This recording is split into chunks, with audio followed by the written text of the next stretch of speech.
This is Witte de Visstraat in Rotterdam, a bustling street known for its cafes, restaurants, and nightlife.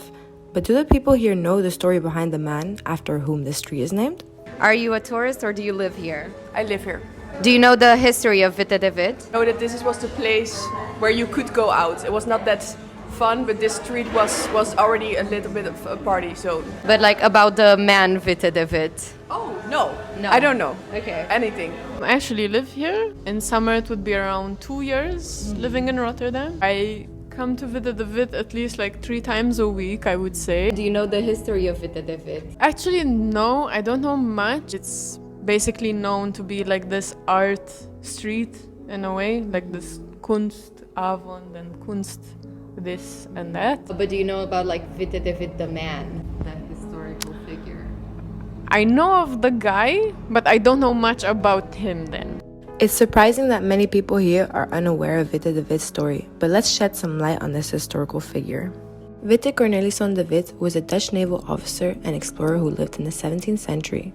He played a significant role in the Dutch colonialism and expansion of the Dutch East India Company's territories in Asia.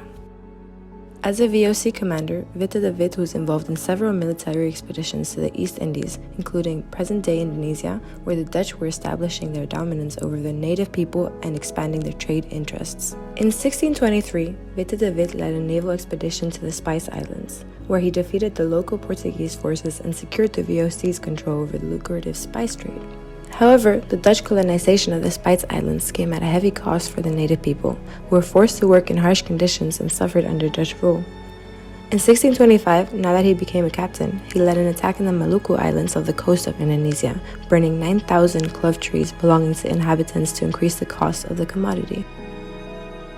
Today, Witte de Visstraat is a lively and vibrant street in Rotterdam, but it's important to acknowledge the complex history behind this street and the man after whom it is named. The Witte de Wit Museum in Rotterdam changed its name in 2008 to Kunstinstituut Melli in response to criticism of Witte de Wit's colonial legacy. But even today, there is still controversy about the art institute located in the street named Witte de Wit.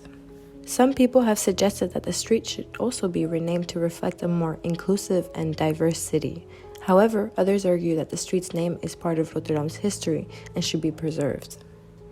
Grote Kerk is the name of the church situated in Rotterdam, where Witte de Wit was laid to rest in 1658. Do you think the name should be changed? I think I have to research more about the person before saying yes to changing the name. I don't know if this is a very controversial thing to say, but I guess I'm 50-50 on it. Once history has happened, you can't really undo it. Colonization has happened and this guy has done these certain things. So I guess, yeah, maybe if a lot of people are against it, that it should be reviewed with the government at least. See if there's a way to sort of at least make the information about the road more prominent rather than going instantly to change the name. There's a lot of street names and also just statues made for people that are not really good anymore. That we changed our mind of, right? Yeah. So maybe we can even change the name of the street if people feel better by that.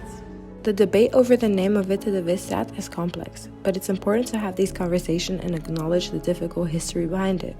As we enjoy this vigorous street filled with loud drunk people, let's not forget to also remember and reflect on the history that shaped this street, this city, and this country.